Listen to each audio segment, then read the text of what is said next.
sur la bougie de l'Avdallah, Ner. Ensuite, Agefen. Ensuite, les parfums. Et enfin, la Beracha de l'Avdallah, Amavdil ben Kodesh Lechol. Dieu qui sépare entre le sacré et le profane. On va traduire un peu rapidement. Voilà, ça c'était l'opinion de Bet Shammai. Bet Hillel disent, ils sont d'accord qu'on commence par le ner, la bougie, Boré Meoré Haesh. On va revenir d'ailleurs sur leur discussion concernant le style de Beracha sur le ner. On va voir qu'ils ne sont pas d'accord sur la fin, le mot de la fin. Enfin, plutôt les mots de la fin, on va voir. Les deux, Shebara, Meor ou Boré, Meoré, on va y revenir. En tout cas, et Bet Shammai et Bet Hillel pensent qu'on commence d'abord par la bougie. Voilà, simplement que Bet Shammai met d'abord Agefen, alors que Bet Hillel met d'abord les parfums. Et après Agefen, et après Avdallah. Qu'est-ce que vous voyez d'ici? Que les deux considèrent qu'il y a d'abord la bougie, en premier, d'accord? C'est bon, vous y êtes? Je ne vous sens pas dedans, là, du tout. Moi, je ne suis pas là. Ouais, c'est ce que je vois, vous n'êtes pas dedans. Faut s'y remettre. C'est qu'on a une longue pause. Il y a un tableau. Ouais, tout à fait. Mais, vous allez voir, parce qu'en fait, nous on a la version de Rabbi Yehuda, de Rabbi Meir. Vous allez voir. C'est ça. Nous on a la version. On est sur le 6e différent. On est sur le 6, je crois que c'est le 6e différent. C'est la Mishnah dont l'auteur c'est Rabbi Meir. Rappelez-vous, parce que dans vous n'allez pas comprendre. Parce qu'on a vu qu'il y avait deux versions, celle de Rabbi Meir et celle de Rabbi Yehuda. Très importante parce qu'on ne comprenait pas la suite. Donc là, on a la version de Rabbi Meir que nous avons chez nous, dans la Gemara, où selon Rabbi Meir, et Bet Shammai et Bet Hillel pensent que lorsqu'on dit l'Avdallah samedi soir, on commence d'abord par la bougie. D'accord? Et vous faites ça, vous, samedi soir? Ah, vous faites ça? Bien sûr, tu commences par la Ah bon?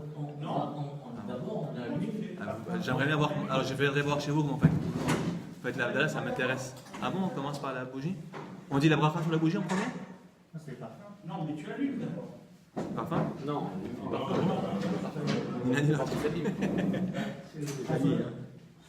Quand vous dites l'Avdallah, vous commencez par quelle bracha? Étant donné qu'il n'y a pas de lumière. Non, excusez-moi. Quand vous dites l'Avdallah samedi soir, vous commencez par quelle bracha? Par le vin. Le vin? Par le vin. Par le vin. Ouais, par le vin. Ensuite, qu'est-ce que vous dites ensuite après le vin? Le Les parfums. Hein. Ensuite, La bougie. la bougie. Et ensuite, Amavdil. Pas le vin. Non. C'est pas le vin. Il y a le vin, c'est Agefen. Agefen, d'abord. Boré Père Agefen. Mais je ne bois pas encore. J'attends la fin de l'Avdallah. Donc je dis Boré Père Agefen. Ensuite, vous dites les parfums. Les parfums, Bessamim. La bracha sur les parfums. Après, vous dites Boré Meoré Haesh sur la bougie. Et la quatrième bénédiction et dernière, Amavdil ben Kodesh Lechol, et vous buvez. D'accord? Donc, qu'est-ce qu'il y a d'abord, les parfums ou la bougie? Les parfums. Vous faites d'abord les parfums et ensuite la bougie. Ok. Maintenant, la Mishnah qu'on a ici chez nous, vous contredisez vous ne respectez pas l'ordre de la Mishnah. Parce que la Mishnah, que ce soit Bet Shammai ou que ce soit Bet Hillel, il y a d'abord la bougie et après les parfums. Eh oui. Dans tous les cas, que ce soit Bet Shammai et Bet Hillel, je rappelle, parce que je vois que je vous remets dedans, Bet Shammai disent Ner ou Mazon, Bessamim ve Avdallah, donc les 4 brachot sont cités. D'abord Ner. Donc selon Bet Shammai, l'Avdallah le soir quand vous rentrez chez vous, vous commencez par Boré Meoresh. Personne ne fait ça. On va y revenir. Boré Meoresh, ensuite Agefen, ensuite les parfums, et ensuite Amavdil, Avdallah. Ça c'est Bet Shammai, d'accord? Maintenant, Bet Hillel, qu'est-ce qu'ils disent? Ner. D'abord la bougie. Qu'est-ce qui fait ça? Personne. Ner. Bessamim. Vous voyez, donc il n'est pas d'accord parce que Bet Shammai, lui, avant Bessamim, il met Agefen. Lui dit non, d'abord les parfums, après Agefen, et après Avdallah. En résumé, quand vous faites l'Avdallah, vous chez vous le soir, samedi soir, vous ne respectez ni l'un ni l'autre. De quel droit? C'est ce qu'on va voir aujourd'hui. Mais qu'on a déjà vu, mais vous avez oublié parce que c'était avant les vacances. Mais on a déjà vu ça, vraiment, vous auriez dû savoir quoi me répondre tout de suite. Et comme ça date de longtemps, je vous parle. Puis on avait le Rosh Hashanah. Est-ce qu'il y Non, mais c'est parce qu'il y a plusieurs versions. Et la Alors, version là, c'est ça, c'est la version de Rabbi Meir que je vous ai donnée. Même quand on assiste à Qu'on ne suit à pas. la synagogue, ils opèrent comme ça. Ils font le. Ils opèrent comme à la maison, aucune Voilà, différence. la même chose. Non, mais justement, pas comme ça, justement. Bon, c'est pour ça qu'on suit la même chose à la maison. Mais c'est pas ça la question. C'est pas ça ma question. Que ce soit à la synagogue ou à la maison, on suit un ordre qui n'est pas du tout l'ordre de la Mishnah ici. Ah. C'est ça ma question. Parce que si on suivait l'ordre d'ici, de la Mishnah, et Beth Shammai et Beth Hillel pensent qu'on devrait commencer d'abord par le vin, par la bougie. Mais sur quoi il s'appuie? Or, personne commence par la bougie. Ça n'existe pas. Mais, pardon. Quand ils disent On ça, a Aucune vu- famille juive mais elle fait la bougie d'abord. Ça n'existe pas. Sauf les ignorants. Ils disent ça. Ils ont une argumentation sur quoi ils s'appuient pour dire ça. On ne sait pas ça. Je ne sais pas, moi, en tout cas. Ça, c'est pas la question maintenant. D'abord, on ne donne pas la raison de cet ordre, effectivement, mais on avait vu quand même une raison. Bah, c'est pas le sujet maintenant. Ça, on a fait ça avant les vacances. C'est une Mishnah. Je ne veux pas y revenir. C'est une Mishnah. C'est une Mishnah qui dit ça. Non, mais la question de Edgar, c'est pourquoi est-ce qu'ils Bon, débattent. Surtout quand c'est contradictoire, il y a deux Mishnah, deux points de Mais vue lui, différents. J'aimerais bien savoir sur quoi ils s'appuient pour dire ça. Mais non, c'est pas la question maintenant. C'est une Mishnah maintenant. Non, il y a des raisons, mais on avait vu tout ça. Si on reviendra là-dessus. Mais d'abord, moi, ce qui m'intéresse, c'est d'abord de comprendre, parce que c'est ça qu'on va essayer de voir aujourd'hui, c'est de comprendre pourquoi finalement ce que nous faisons, nous, le samedi soir, ne ressemble n'est conforme ni à l'opinion de Beth Shammai, ni à l'opinion de Beth Hillel. Parce qu'en fait, il y a deux versions de Mishnah. Alors, en fait, vous allez voir, nous, la version qu'on a ici, c'est celle de Rabbi Meir. Ouais. Et on avait vu avant les vacances, à la page d'avant, et celle-ci, on avait vu en fait qu'il existait une autre version de la Mishnah, de la discussion entre Beth Shammai et Beth Hillel, qui n'est pas la même que celle de Rabbi Meir, c'est la version de Rabbi Yehuda, un autre Tana, un autre Ben la Mishnah, et nous on fait selon l'autre version, qui n'est pas ici. C'est pas notre Mishnah. Et c'est une grande leçon, les amis, je vous ai souvent dit, c'est même la Gemara dit ça, que toutes les personnes qui prétendent fixer la loi juive, la halacha, en s'appuyant que sur la Mishnah, sont des mévalé olam, des gens qui détruisent le monde. Enfin, c'est une expression exagérée, c'est un superlatif, pour dire en fait que c'est un non-sens, c'est des gens insensés. C'est-à-dire qu'il est rigoureusement impossible de déduire la loi juive à partir de la Mishnah. C'est un matériau brut. C'est très dur ce que tu dis. Non, c'est pas très dur, c'est pas moi qui le dis, c'est écrit. Non, enfin, ce que tu rapportes. Non, c'est très dur. Pourquoi c'est dur? Attends. C'est une mise en cause. Mishnah, c'est Torah Shebalpé. Oui, alors je te réponds, mais c'est Torah Shebalpé à l'état brut. C'est Torah Shebalpé à l'état brut. Quand même. Bah quoi quand même? Bah non, c'est un état brut, c'est-à-dire que c'est incompréhensible. D'ailleurs, si on est là tous ensemble depuis des années sur la Gemara, qui est l'explication de la Mishnah, c'est qu'on a bien compris que la Mishnah est un matériau inexploitable Oui, en mais état. à ce moment-là, comment Rabbi Meir il n'a pas écrit dans le bon sens dès le début par rapport à toutes les discussions qu'il connaissait? C'est toute la question, mais en tout cas, ce qui est Et- sûr, Et pourquoi le Sanhédrin n'a pas arrêté la Mishnah, puisque le Sanhédrin a discuté? Rabbi Meir a posé quelque chose. Le non, il y a, Sanhédrin pourquoi tu parles du Sanhédrin? Il y a plus Sanhédrin à cette époque. Hein. Je rappelle, il y a quand pour même- ceux qui ne il y a savent quand pas, même une- que Rabbi Ouda, Rabbi Meir et tout, c'est les derniers Tanaïm. C'est les derniers Ben de la Mishnah. Il n'y a plus Sanhédrin. Mais parce que Rabbi Yehuda clôt la Mishnah. Mais en tout cas, la manière dont Rabbi Yehuda a clôturé la Mishnah, c'est une manière qui fait qu'on ne peut pas. Ça ne te choque pas. Non, ça ne me choque pas parce qu'en réalité, je pense que la Mishnah ne peut pas être comprise sans la Gemara. C'est-à-dire qu'il a fallu. Ah oui, c'est ça en fait. L'idée c'est quoi? Je vous explique. C'est que de la même manière que la Torah écrite, est incompréhensible sans la tradition orale. Et on a des preuves tous les jours. On ne peut pas appliquer une mitzvah de manière correcte, un commandement, le mettre en pratique de manière correcte, sans la tradition orale. Il y a plein d'exemples, la tefilin, la shrita, tout ça, il n'y a rien, c'est rien, c'est vide, il n'y a rien. Le mikvé, j'ai fait une émission pour la France 2 sur le mikvé. Qu'est-ce que vous avez sur le mikvé dans la tradition écrite? Rien. Est-ce qu'on vous décrit comment on construit un mikvé avec toutes les techniques à la il n'y a rien. Ça, comme dit la Gemara, c'est des montagnes qui reposent sur un cheveu. C'est l'expression de la Gemara là-bas. L'idée, c'est que la tradition orale, c'est l'essentiel, c'est la partie immergée de l'iceberg qu'on ne voit pas. Les 9/10 de l'iceberg. La Torah écrite, c'est ce qu'on voit. C'est rien, c'est zéro. C'est rien du tout. La Torah écrite est incompréhensible sans la tradition orale. Maintenant, la Mishnah elle-même, qui est la tradition orale, elle est incompréhensible sans la Gemara. En fait, chez nous, c'est une suite d'explications et des explications. Sinon, c'est incompréhensible. Donc, la Mishnah, donc c'est là que je vous explique que tirer une loi de la Mishnah sans passer par la Gemara, c'est n'importe quoi. Donc quand il y a des fois, ils disent, ah, la Mishnah elle dit ça. Je m'en fous ce que dit la Mishnah. La Mishnah elle dit ça, et finalement, voilà, on a la Mishnah de Rabbi Meir, ici, et finalement on ne la suit pas du tout. Dans la pratique quotidienne de la Havdalah, on ne fait pas du tout ce qui est écrit ici. Personne ne commence par la bracha de la bougie, alors que Bet Shammai et Bet Hillel, selon Rabbi Meir, disent qu'on commence par la bougie. On ne fait pas comme ça. Donc ça prouve que s'appuyer sur une Mishnah pour la halacha, c'est n'importe quoi. Vous avez compris? J'insiste là-dessus. Alors ça te choque d'or, mais c'est comme ça. Non, mais tout ça, je le Après, comprends pourquoi bien. c'est un autre problème. Tout ça, je le comprends bien, mais Il y a plein d'exemples. Aucune explication. Plein d'exemples pour vous montrer qu'on ne suit pas la Mishnah. On amoncelle des. Tu vas faire ça, tu vas faire ça, tu vas faire ça. On ne sait pas pourquoi. Chacun pense ce qu'il veut. Non, c'est pourquoi. C'est difficile. Non. C'est Non, difficile. non, non. à- Justement, le rôle de la Gemara, ce qu'on a fait sur cette Mishnah qu'on a travaillé depuis avant les vacances, c'est précisément d'expliquer pourquoi. Regarde, par exemple, quand on a expliqué pourquoi l'un dit que le Kiddush vendredi soir ou de fête, on commence d'abord par Agefen et après Mekadesh à Shabbat. Alors que l'autre dit non, d'abord Mekadesh à Shabbat et après Agefen. On a expliqué ça. Ouais. Tu te rappelles? Est-ce que c'est le jour? Parce que le jour justifie le Kiddush. Donc d'abord tu bénis le jour après Agefen. Alors que l'autre dit non, mais attends, sans le vin tu ne pourrais pas bénir le jour. Alors commence par Agefen et après. Donc on voit que la Gemara, son rôle, c'est d'expliquer ce que la Mishnah ne dit pas. Ça, c'est clair. Voilà. Ça, c'est clair. Mais là aussi, en vérité, on n'a pas forcément tout vu. Mais là aussi, bien évidemment que dans la Gemara, on vous explique pourquoi est-ce que selon Bet Shammai, l'ordre de l'Abdallah, c'est celui-ci, A, et pourquoi c'est l'ordre de selon B, selon Bet Hillel, évidemment. Ça, c'est- Mais maintenant, moi, ce qui m'intéresse pour l'instant, c'est de rester à un niveau légal, au niveau de la loi.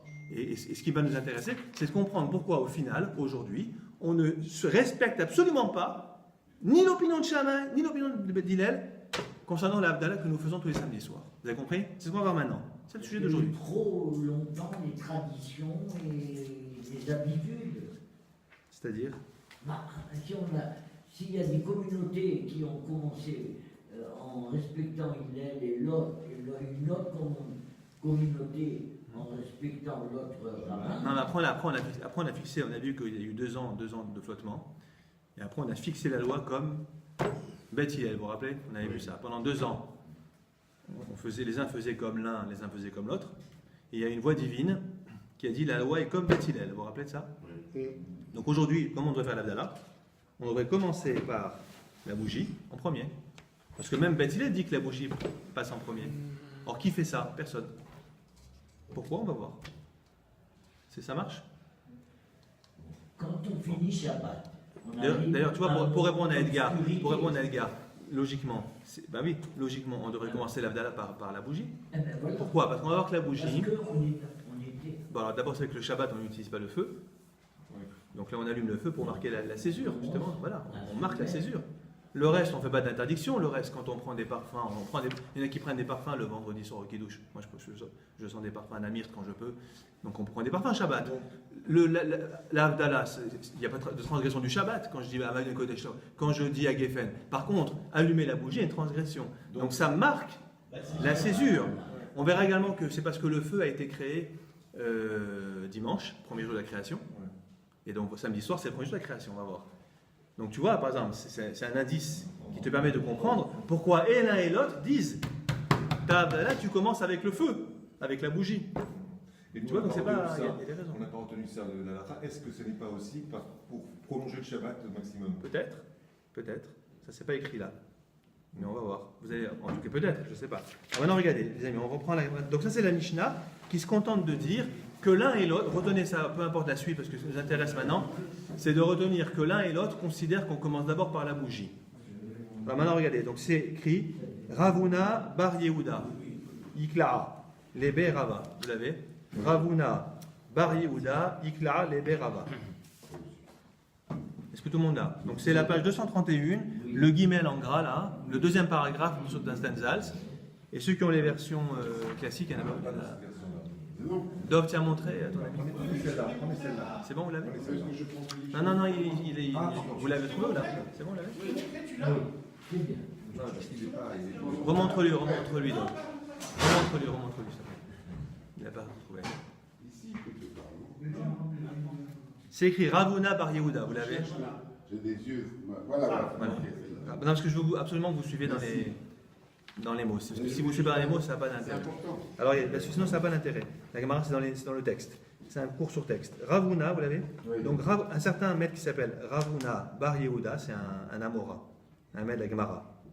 Vous rappelez-vous, hein, Rav en général c'est la Gemara, Rabbi, mais Rabbi, c'est Mishnah.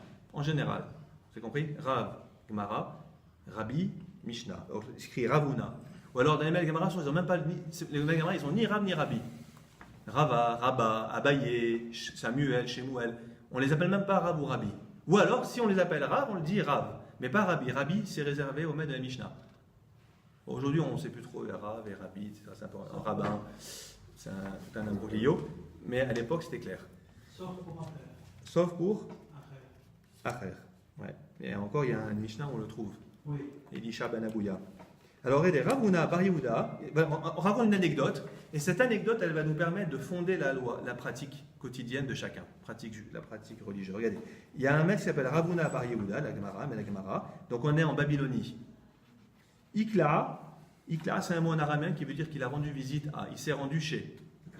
Ikla, c'est un mot en araméen, il s'est rendu, les B, c'est la maison. Baït, en hébreu, B, en araméen. Il s'est rendu à la maison de Rava. Rava, c'est un maître d'Agmara très connu de Babylonie. Il y a deux Rava, il y a Rava et Rabba, avec un E à la fin. D'accord. Et il y a Rava avec un Aleph à la fin. D'ailleurs, certains prononcent toujours Rabba, mais quand c'est Rava avec Aleph, ils disent Rabba. Et quand c'est Rabba avec un I, ils disent Rabba. Ah oui, ah, Ils accentuent le bet. d'accord. Il y a deux manières. Soit vous dites Rabba avec un E, et vous dites Rava avec Aleph. Vous dites toujours avec un bet, mais le bet est accentué pour Rabba avec un E à la fin, alors que quand c'est Aleph, c'est Rabba, pas accentué.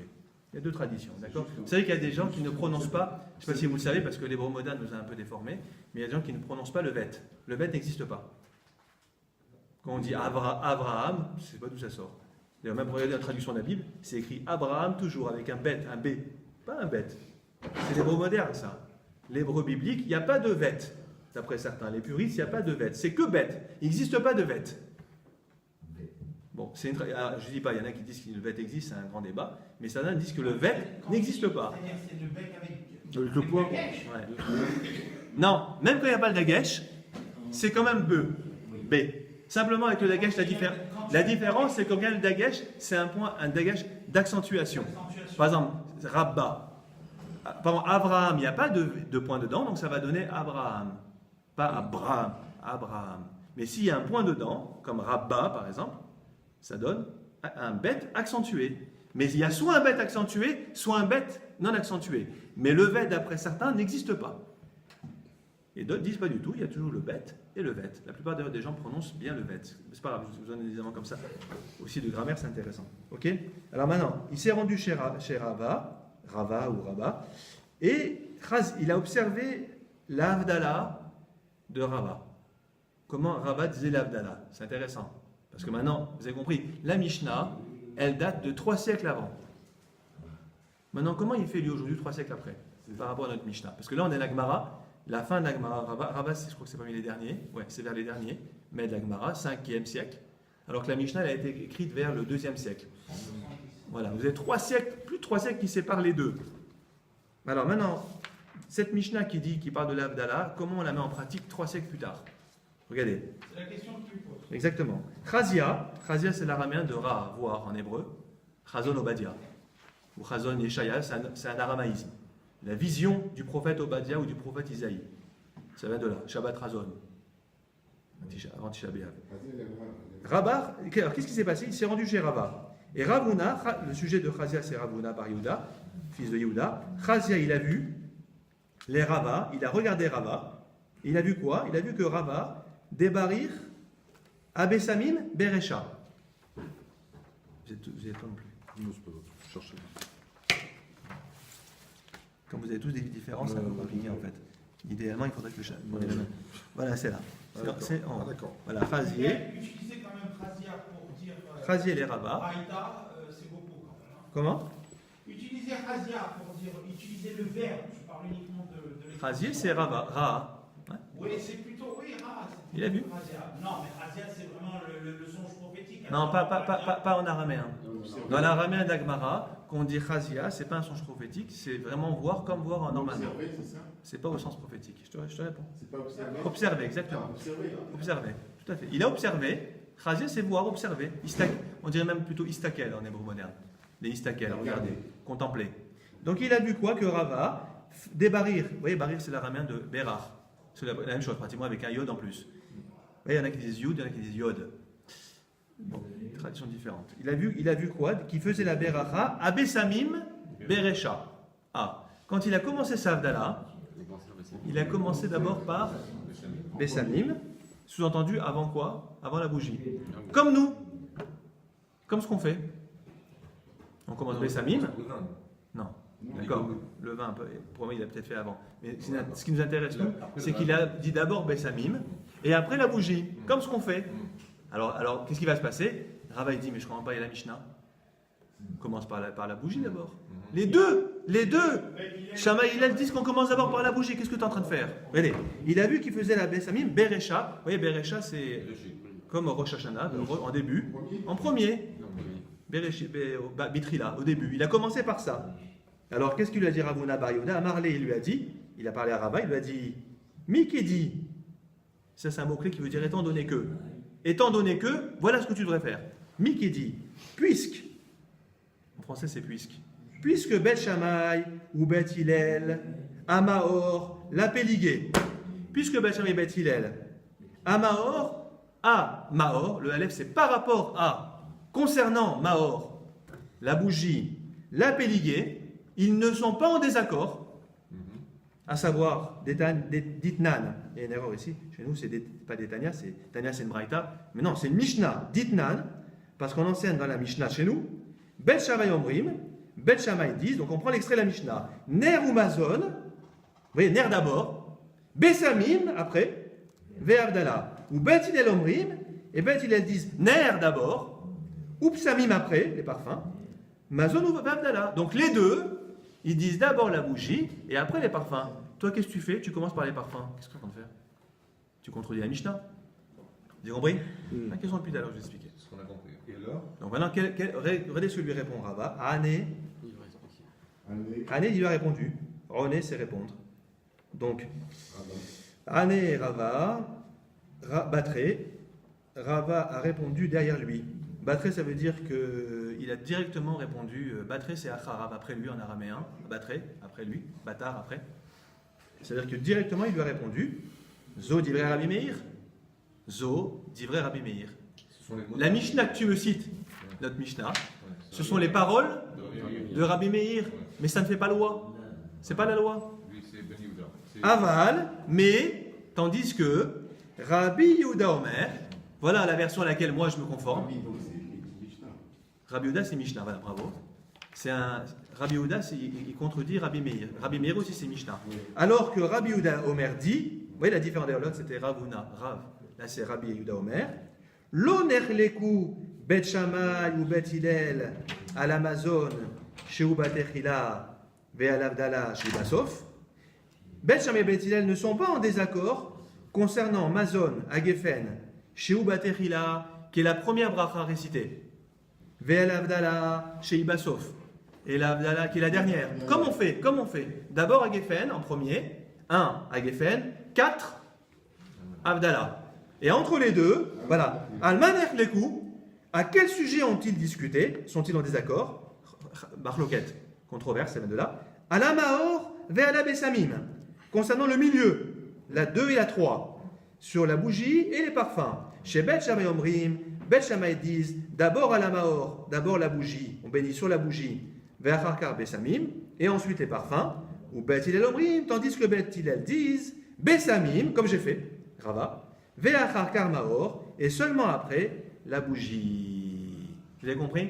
Donc qu'est-ce que tu es en train de dire, qu'est-ce qu'on est en train de dire Rava à Ravuna Bar Yehuda? Mais moi je m'en fous de la Mishnah de Rabbi Meir. On ne fait pas comme lui.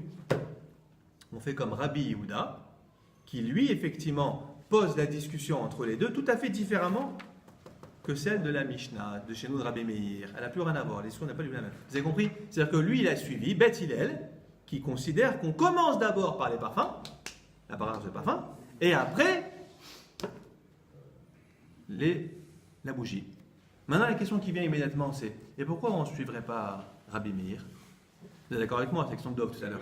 Pourquoi on complique? Pourquoi on complique? Pourquoi on va suivre finalement une braïta, enfin, un enseignement qui n'est pas dans le Mishnah, qui n'a pas été compilé par Rabbi Houda? Attention, Rabbi Houda ici, c'est pas Rabbi Houda Nassi. Hein.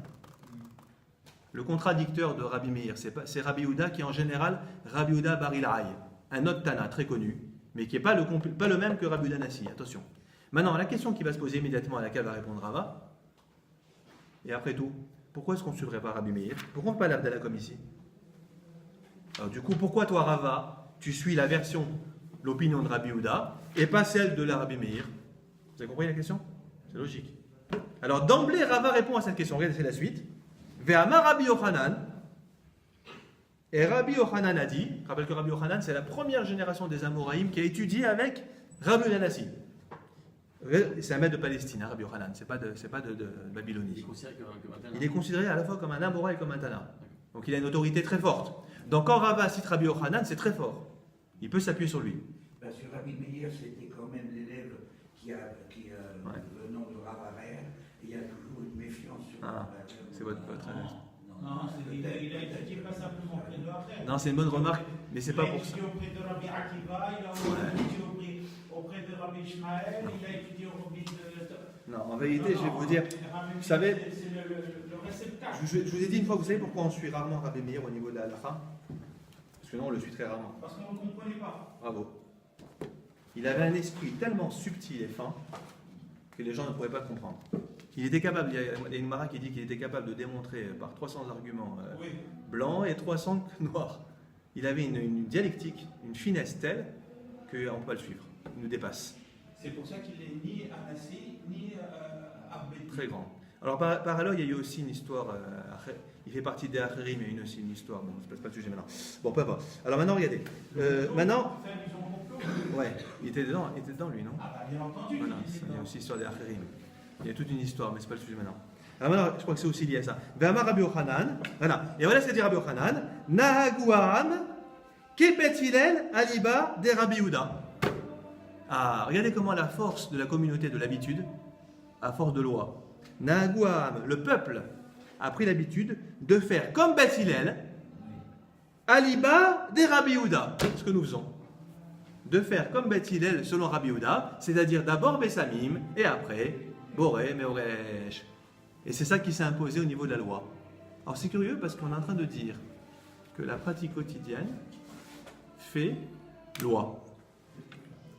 Donc ça veut dire, c'est incroyable, il y a une Mishnah de Rabbi Meir qui est très forte, compilée par Rabbi Houda, Nassi, mais comme les gens ont suivi la version de Rabbi Houda qui n'a pas été reprise par Rabbi Houda Nassi, on fait comme lui.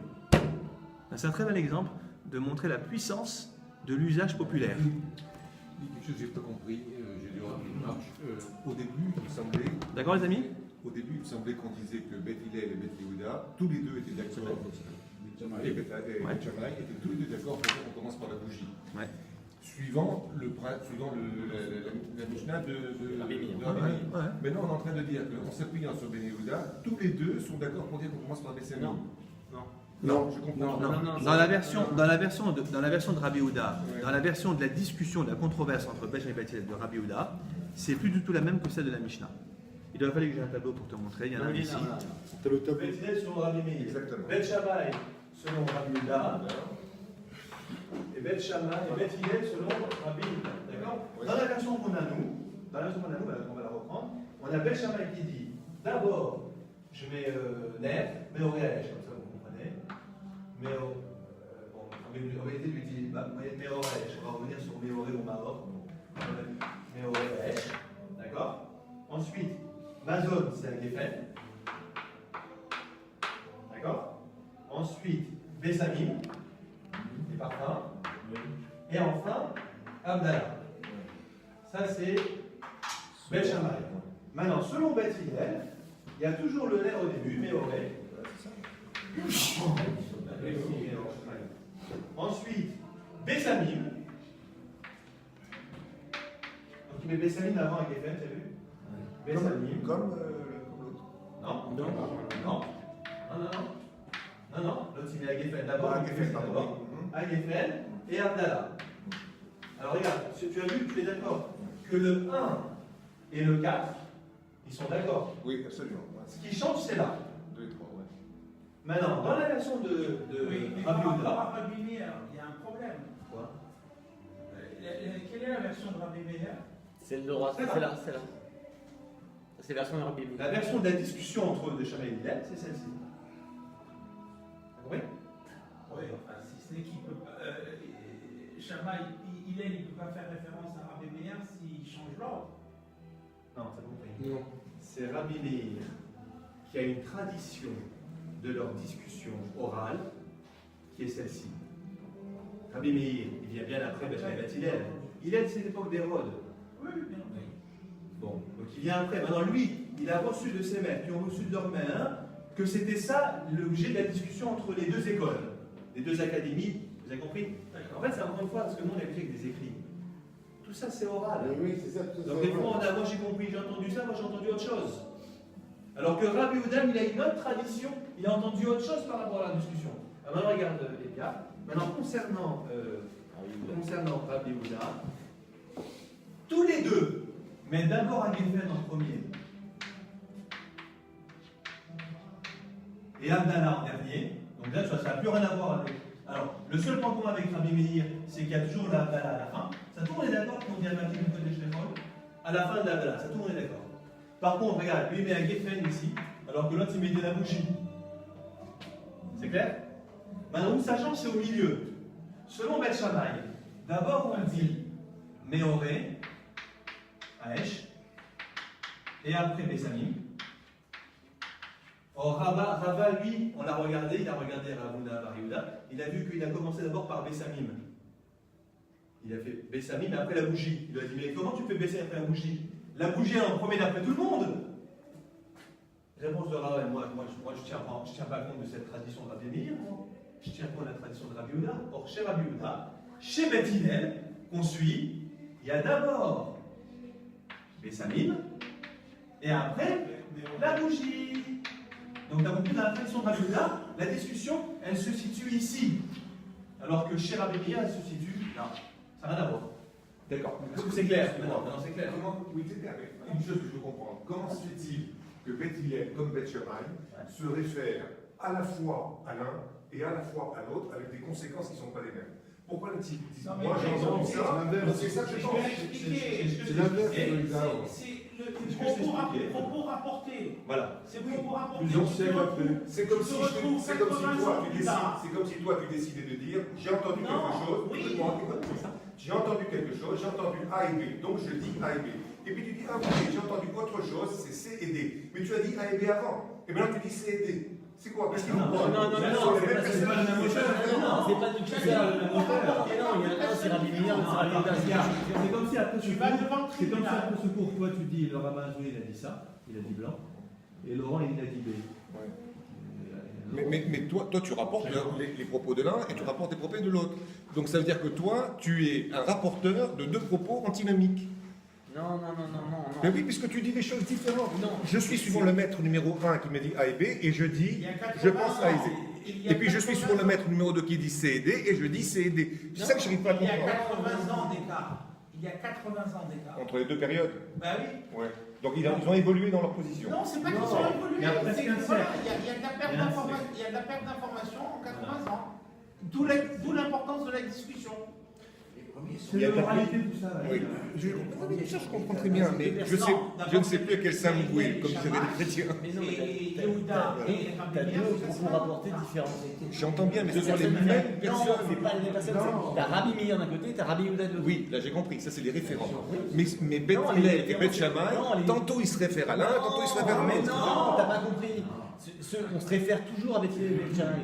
C'est-à-dire que l'origine Non, des non, paroles- tu n'as pas compris ce que je dis. Je dis que Beth Hillel et Beth Shammai, quand ils se réveillent, ils se réfèrent à Rabbi Meir, ils disent. Non, c'est Comment l'inverse. Non, C'est l'inverse. C'est C'est l'inverse. Écoute-moi, C'est est-ce que l'inverse, je peux te donner une gars. comparaison? Est-ce que oui je peux ou te non, donner une s'il comparaison? dit ici, c'est dépendant de Rabbi Meir? Est-ce que je peux te Oui ou donner non? une comparaison? Oui. Est-ce que ici, oui Non. ou non, il se réfère à. non, c'est l'inverse. Est-ce que je peux te donner une comparaison? Tu es devant un tribunal qui est en train de juger d'un meurtre et tu as des témoins qui ont assisté et qui vont te donner des versions différentes. Donc tu as une version Rabbi Meir de la différence entre Beth Hillel et Beth Shammai. Tu peux pas. Et Donc, tu as je une autre reprends version. l'image de ton tribunal. Je reprends l'image de ton tribunal. Si toi tu es le juge, tu peux pas me demander à moi témoin de témoigner au titre de Rabbi Meir et de retémoigner ensuite au titre de l'autre. Mais Je peux c'est pas te pour dire ça des que choses tu vas contradictoires. Tu me revenir croirais avec pas en moi, tant que mais juge. c'est pour ça qu'il va y avoir une discussion. C'est Tu pour ça ne qu'il va y me avoir- croirais pas en tant que juge. Tu me dirais, monsieur, vous venez de déclarer ceci et la même personne vous est en train de déclarer autre chose. Mais- Qu'est-ce que je dois croire de ce que vous me dites, monsieur? Eh ben, c'est pour ça qu'il va y avoir une discussion. Tout à fait, Et au mais terme c'est- de la discussion, on retient Rabbi Yehuda, Beth Hillel. Pourquoi Parce que Rabbi Et Yehuda pourquoi rapporte on Beth retient Hillel. Rabbi Yehuda? Pourquoi on retient la version de la discussion entre les deux écoles, qui est celle de Rabbi Yehuda? Parce que la population a suivi cette Oui, l'argument, la il est. loi. il Non, est- alors c'est très. Alors dans la phrase. Parce que. Non, mais Michael, moi, je in tombe fine, souvent dans les bases. pourquoi le peuple a retenu cette alternative? On a 4 alternatives. Je sais pas. C'est quand même la vraie question. La vraie question, c'est pas la pratique s'est imposée et fait force de loi. C'est pourquoi, in fine, le Ah peuple. oui, c'est une bonne il a- question. voilà. Parce qu'on a 4 alternatives. Ah ouais, tout à fait. C'est une bonne question. Non, déjà on sait pourquoi ils ont retenu Beth Hillel, parce que là, la comme lui en général. On a dit, on a tranché comme lui. On a tranché comme lui. Donc déjà, c'est un élément de réponse. Maintenant, pourquoi on a retenu Beth Hillel de Rabbi Yehuda et pas Rabbi Meir, ça. C'est bon, c'est clair, on a bien. dit mais on a dit qu'on suivait on suivait plutôt Rabbi Yehuda que Rabbi Meir. On a dit qu'on suivait plus Hillel que Shammai. Voilà, c'est ça. Alors par ailleurs, c'est vrai qu'il y a un principe que s'il y a une discussion, c'est même un principe de solution des conflits. Quand il y a une discussion entre Rabbi Meir et Rabbi Yehuda, la loi est comme Rabbi Yehuda. Oui, Ça mais répond. Toujours. Jamais été retenu. C'est une règle de Rabbi Shmuel Hanagid. C'est le. Sans remettre en cause Rabbi Meir, qui était celui quand même qui avait le plus, Ah non, mais on est d'accord. compte tenu du nombre de maîtres qu'il avait eu, pas n'importe quel. On est d'accord. En tout cas, voilà. Shabbat shalom, shalom. Non, mais en tout cas, ce qui est intéressant ici, c'est de voir la force populaire, la force de Vox Populi. Oui, c'est ça. Et oui, c'est intéressant. On avance? Vox populi, vox dei. Et puis en plus avec un terme fort, Nahagou Aram. c'est un terme fort, Ouais. c'est pas... Ouais, exactement. Alors maintenant, regardez, on va passer à une autre discussion. Puisqu'on a parlé de la bougie, on a vu qu'il y avait deux styles de Berachot différents selon Beth Shammai et Beth Hillel. Selon Beth Hillel, quand on dit ce qu'on fait nous, qu'est-ce qu'on dit comme bracha sur la bougie? La fin. Boré, Aesh, non. Boré, Meoré, Aesh. Donc Boré qui crée, Meoré, les lumières. Non, c'est un pluriel. Meoré, c'est un pluriel. Pas Maor, Meoré, Aesh, du feu. D'accord? C'est bon? Maintenant, Beth Shammai, il ne dit pas du tout. La bracha, c'est Shebara, Meor, Aesh, qui a créé la lumière, au singulier, du feu. Donc Aesh, ça ne change pas. Il y a toujours Aesh, le feu à la fin. Mais ce qui change, c'est le verbe et le complément d'objet direct. C'est clair ou pas? Maintenant, il faut expliquer pourquoi. Qu'est-ce que ça change?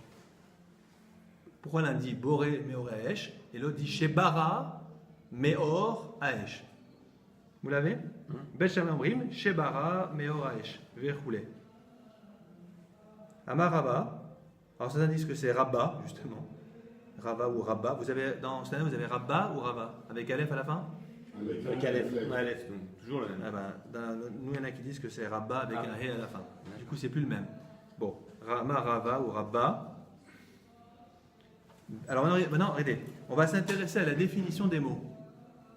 Du verbe d'abord, on va s'occuper d'abord de bara. Après, on verra Meor et Meoré. La lumière ou les lumières. Ce n'est pas le sujet maintenant. Premier sujet, le verbe. Tout le monde est d'accord. Berele, Bebara. Bebara. Concernant bara et non boré, comme Beth Shammai, qui disent qu'il faut dire Shebara, Meoraesh. Koulé Alma, la Béligé. Donc version positive, tout le monde est d'accord, parce que sinon ça veut dire tout le monde ne discute pas que. En fait, tout le monde n'est pas en désaccord, c'est-à-dire que tout le monde est d'accord. Vous avez compris? Koulé Alma, Kol Olam, tout le monde. Koulé Alma en araméen, Kol Olam, le monde entier. C'est-à-dire, il y a unanimité pour dire la Béligé, ils ne sont pas en désaccord. C'est-à-dire que tout le monde est d'accord. Il y a unanimité pour dire quoi? Debara Mashma. C'est quoi Debara? Que Dieu a créé au passé. des bara mashma. Quand Bet Shammai disent qu'il faut dire Shebara Meoraesh, tout le monde est d'accord pour dire que Shebara c'est quoi? C'est du passé. Vous connaissez un peu les conjugaisons en hébreu. Quand on dit Ani Boré, je crée, ou Boré il crée, ou Bara il a créé. C'est un passé. D'accord? Donc tout le monde est d'accord que si la bracha c'est Shebara Meoraesh, ça veut dire que Dieu a créé les lumières du feu. Comme explique Rashi, que c'est approprié de dire qu'il a créé au passé. Pourquoi? Parce qu'on parle de la création du feu, de la lumière, lors des 6 jours de la création. Quand est-ce qu'a été créée la lumière dans la création? Le 8e. Non, le 8e. Le premier. Vaïere, Vaïboker. Dieu a vu que la lumière, Vaïaraor Kitov. Reprenez votre. Aujourd'hui, on est le 3e jour de la création. Aujourd'hui. Parce que le monde a été créé quand le premier jour? Le 25 Elul. Si on dit que le monde a été créé l'homme a été créé le premier Tishri, à Rosh Hashanah, selon une opinion. Donc 6 jours, l'homme c'est le 6e jour. 6 jours avant, c'est le 25 Elul, avant-hier. La lumière. Ensuite, hier, c'était le 2e jour de la création. Aujourd'hui, c'est le 3e jour. J'ai pris l'habitude, il y en a qui ont pris l'habitude de lire chaque jour la création du jour. Donc aujourd'hui, il faudrait que vous lisiez le passage jusqu'à Vaïre, Vaïboker, Yom Shelishi. Je l'ai fait ce matin. C'est une bonne habitude. C'est écrit dans le Kaf HaChaim. Donc, en résumé, le premier jour, Dieu crée la lumière. C'est quand le premier jour dans la semaine? Dimanche. Donc, samedi soir. Puisque le jour commence ce soir. Donc, Shammai a raison de dire qu'on devrait dire, non pas Boré Meoresh, qui crée au présent. Quoi qui crée au présent? Il a créé les lumières du feu. Déjà, il y a 5778, 79 bientôt. Donc, il a raison de dire que c'est au passé.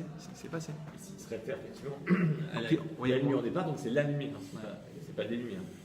Je peux parler de ça maintenant. C'est un sujet d'après. Excuse-moi. Maintenant, écoutez bien. Shebara, c'est du passé. Et il a raison de dire au passé, parce que la lumière, elle a été créée il y a des milliers d'années en arrière. Après, on verra pourquoi on ne fait pas comme Béchamé. On devrait dire Shebara, Bara Meoresh. Nous, on dit Boré. On va voir. Laissez pour l'instant. Vous avez compris ou pas vous avez compris la logique de Béchamay? Elle est très simple. Il faudrait dire Shebara Meoraesh. Parce que la lumière, elle a été créée lors des 6 jours de la création. C'est clair? Voilà. Donc, c'est-à-dire, finalement, tout le monde est d'accord au niveau grammatical que ce que dit Shammai est censé. La lumière, elle a été créée au passé. C'est pas quand j'allume ma bougie, moi, le samedi soir, que je crée la lumière. Elle existe déjà. Elle a déjà été créée. Mais c'était le plan initial d'Hachem. Comment? Si l'on n'avait pas fait ce choix anticipé de participer à l'œuvre de la création, c'est ce qui aurait peut-être été en réalité, et maintenant on va comme ici. Non, mais l'idée, c'est qu'on fait l'éloge de Dieu qui a créé le feu, la lumière. Et ça a été créé Motzei Shabbat. Samedi soir, puisque chaque jour commence le soir chez nous. Il y a une Le premier jour, c'est samedi soir, dimanche. C'est cohérent. Voilà. Non, parce que maintenant, ce qu'on va voir, c'est que le verbe ambigu, c'est celui de Beth Hillel. Quand vous dites Boré, Parce qu'il a dit Boré ici. lui, il dit Boré, c'est ce qu'on fait, nous. Boré, Meoreaesh. Maintenant, il est ambivalent, ce terme. Vous allez voir pourquoi. Regardez, Boré. C'est là qu'il y a une discussion, qu'il y a une controverse. Regardez. Qui pliguait Béboré. Ah, Beth Shammai et Beth Hillel discutent, ne sont pas d'accord par rapport au verbe boré au présent. Pourquoi? Regardez.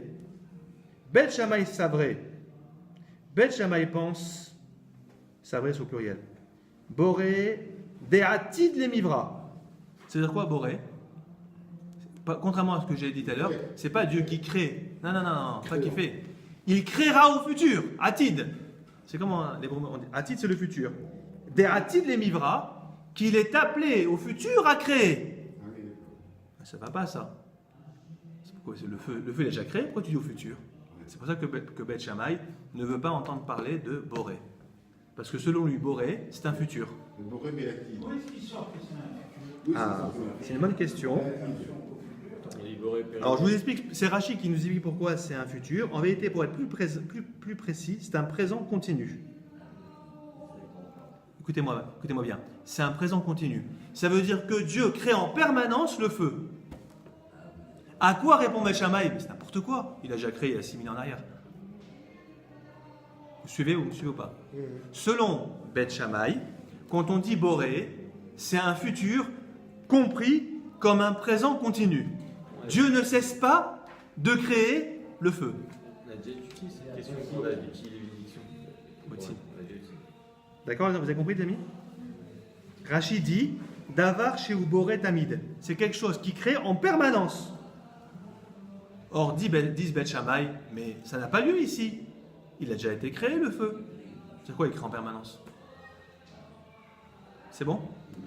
Alors, vous avez compris, donc il faut comprendre que Boré, ce n'est pas un présent. C'est un présent continu. Renouvelé. En permanence. C'est comme en anglais.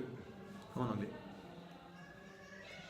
Ou Bet Hillel savrait, tandis que Bet Hillel pense que Boré n'a mis Debara Mashma. Ah! Selon Bet Hillel, même Boré, c'est du passé. Dieu a créé. Vous suivez? Intéressant. On va voir après pourquoi. Nami Gam également. En résumé, écoutez-moi bien, en résumé, d'après Bet Hillel et Bet Shammai, tout le monde est d'accord que chez Bara, c'est du passé.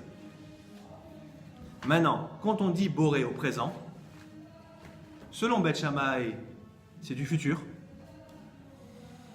Parce que quand vous dites Dieu qui crée le feu, quand vous dites la bracha, Boré Meoresh, qui crée les lumières du feu, donc c'est maintenant. Donc tout le temps, à chaque fois que je récite samedi soir. Donc c'est du futur. Non, c'est pas qui a créé. Non. Boré, c'est pas qui a créé. Il crée. Quand j'allume ma flamme et je prends la bougie, Dieu il crée le feu tout le temps. Donc alors Bet Shammai dit maintenant, alors c'est du futur. Mais c'est faux. Ça a été créé lors de la création du monde. À quoi répond Bet Hillel? Non, pas du tout. En vérité, Boré, c'est du passé. Ça veut dire aussi qui a créé. On va voir des preuves. Hein. C'est un peu élastique.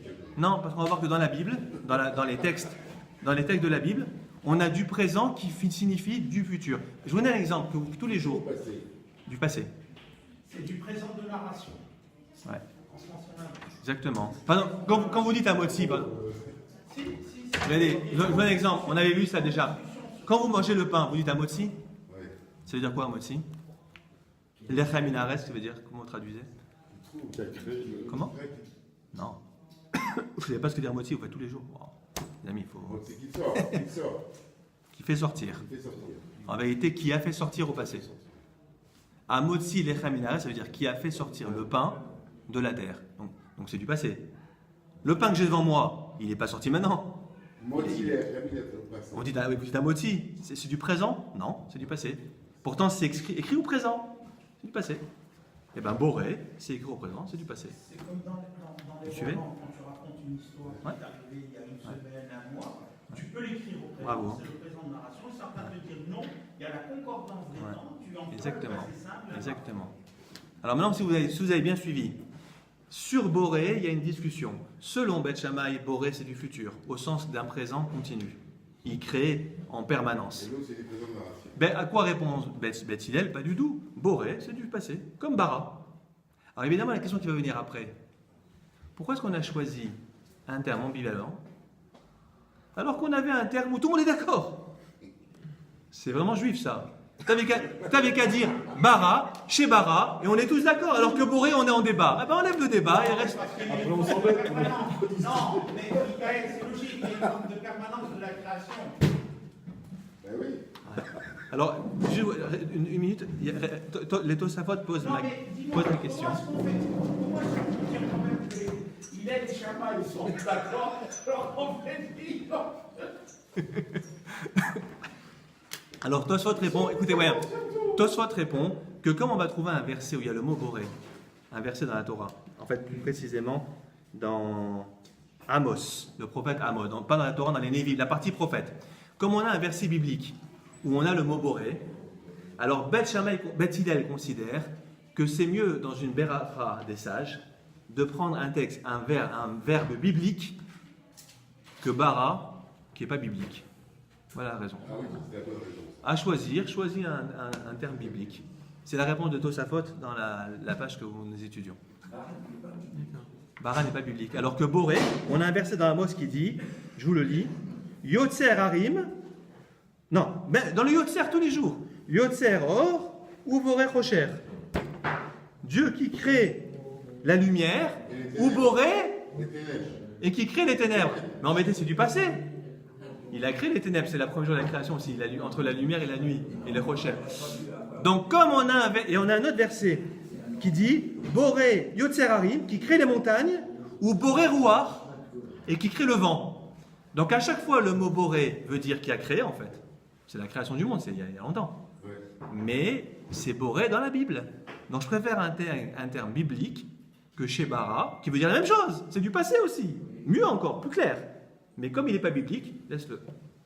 C'est la logique de Beth Hillel. Bon, plus profondément, Dov va laisser entendre effectivement que l'idée de Dieu qui renouvelle la création, c'est intéressant. C'est-à-dire que si Dieu ne voulait pas que le monde continue d'être, se maintienne dans l'être, le monde disparaîtrait. Donc en vérité, c'est bien un présent continu. En fait, Mais laissons ça de côté, on est déjà plus dans le On n'a Gemara. pas fait disparaître complètement de la quotidienneté. Exactement. Bon, on va arrêter ici. C'est liche. On est Minyan. Razak. Ah, si, à Minyan, on peut dire. Rabbi Hanan Akash.